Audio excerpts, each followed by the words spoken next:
Hello students, we are taking a very small topic for revision of LLP, conversion of LLP, जिसका मतलब है कि आप कुछ और बिजनेस फॉर्म है, अब आप LLP में कन्वर्ट होना चाहते हैं.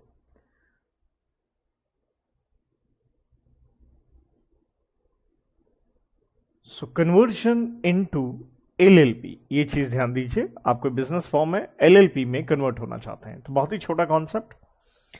यहां सेक्शन 55 आता है, 6 आता है एंड बच्चों 7 आता है. तो प्रश्न ये है, पहले आप क्या थे? तो पहले आप बेटा एक नॉर्मल फर्म थे, अब आप LLP में आ रहे हैं. या पहले आप प्राइवेट कंपनी थे, अब आप LLP में आ रहे हैं. पहले आप एक अनलिस्टेड पब्लिक कंपनी थे, LLP में आ रहे हैं.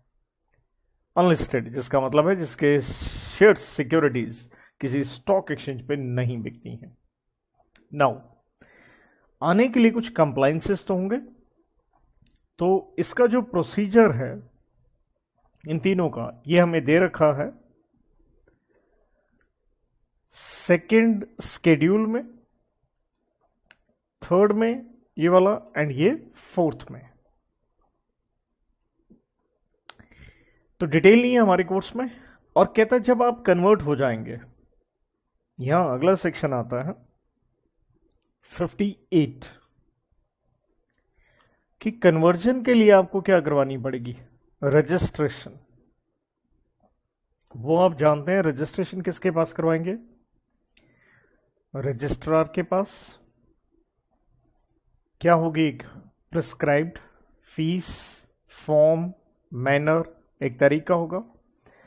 अगर ये रजिस्ट्रार सेटिस्फाई हो जाएगा तो आपको क्या इश्यू कर देगा? एक सर्टिफिकेट. किस चीज का? Of registration. आप LLP में कन्वर्ट हो गए हैं. एंड दूसरी बात यहां आती है, ऑन कन्वर्जन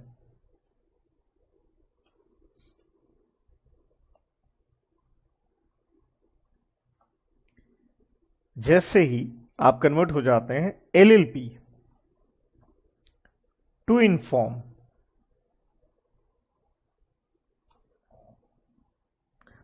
आपको बताना होगा, इंटीमेट करना होगा. किसको? रजिस्ट्रार. लेकिन किसका?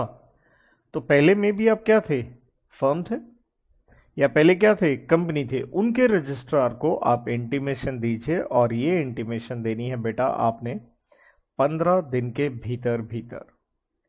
और जैसे ये सर्टिफिकेट आपको इशू हो गया है, अब इफेक्ट क्या होगा? इफेक्ट बहुत ही सिंपल है, सारा का सारा ट्रांसफर हो जाएगा.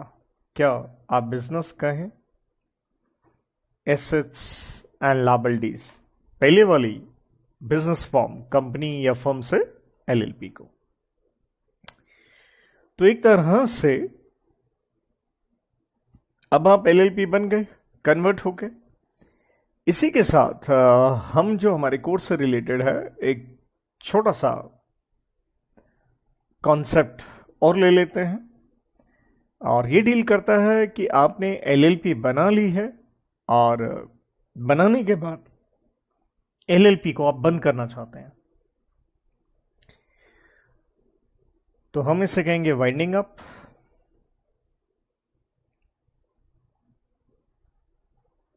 LLP बंद हो रही है.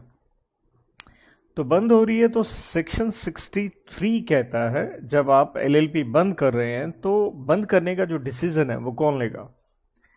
तो जो मेथड है या मोड है या तरीका है या रीजन है, वो क्या हो सकता है? वॉलेंट्री. आप अपनी मर्जी से बंद कर रहे हैं, या आपको कौन बंद कर रहा है? ट्राइब्यूनल, जिसे आप कह सकते हैं कंपल्सरी वाइंडिंग अप. ट्राइब्यूनल आप सारे जानते हैं, it is as good as court. तो उनका ऑर्डर है तो मानना तो पड़ेगा.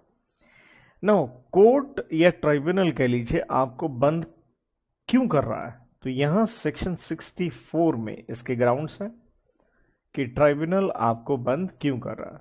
तो रीजन ये है, आप ही ने ट्राइब्यूनल में अप्लाई किया कि हमें बंद कर दीजिए. आप कौन है? LLP. तो एक तरह से ये डिसीजन है ऑफ LLP का. और अब वाइंडिंग अप करवाना चाहते हैं थ्रू व्हाट, ट्राइब्यूनल, उनको कहा है बंद कर दीजिए। देन आपके जो पार्टनर्स हैं, तो आप सारे जानते हैं, सेक्शन 5 में पढ़ के आते हैं, मिनिमम 2 होने चाहिए। तो पार्टनर्स क्या है, रिड्यूस हो गए हैं, किससे, बिलो 2, 2 से कम हो गए हैं। लेकिन इसमें टेंशन नहीं होती, एलएलपी बंद नहीं होती, क्योंकि आपको 6 महीने का ग्रेस पीरियड होता है। लेकिन क्या हुआ, वो 6 महीने भी बीत गए हैं and 6 months elapsed, expired। Then आप जो डेट्स हैं वो नहीं दे रहे हैं, नॉन पेमेंट या अनपेड कह लीजिए। देन आप देशद्रोह में इन्वॉल्व हैं, तो मैं इसे सिंपल कहता हूं देशद्रोह, याद कीजिए, याद रखिए, मतलब you are working against interest of India, देश के खिलाफ काम कर रहे हैं, against,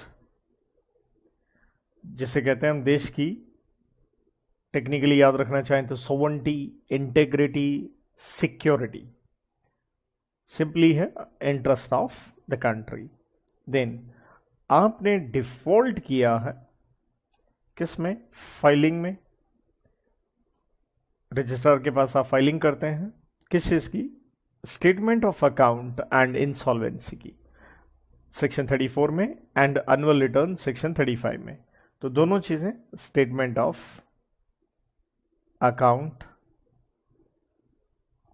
and solvency, annual return,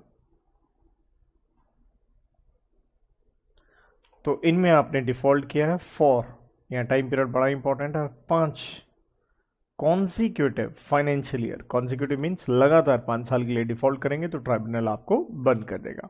and last है बैलेंसिंग फिगर पॉइंट, जिसे हम कहते हैं just and equitable. Just and equitable का मतलब है जहां ट्राइब्यूनल को लगता है ये बिल्कुल सही है कि एलएलपी को बंद कर दिया जाए, सभी के हितों के लिए यही बेहतर रहेगा। एंड एक सेक्शन 1 वर्ड का है 65 है कि ये वाइंडिंग अप के जो रूल्स हैं किस तरह से होगा, ये वो ऑब्वियसली सेंट्रल गवर्नमेंट बनाएगी, ये आपके कोर्स में नहीं आते, तो उसकी गहराई में हम नहीं जाएंगे। So that's it. तो 2 चीजें हमने देखी, एक आप किसी और बिजनेस फॉर्म में थे, एलएलपी में कन्वर्ट हो गए, और एक एलएलपी बनने के बाद आप उसे बंद कर रहे हैं। आपने साथ में लिख लिया होगा तो अच्छी बात है, वरना ये फोटो क्लिक कर सकता है। Thank you.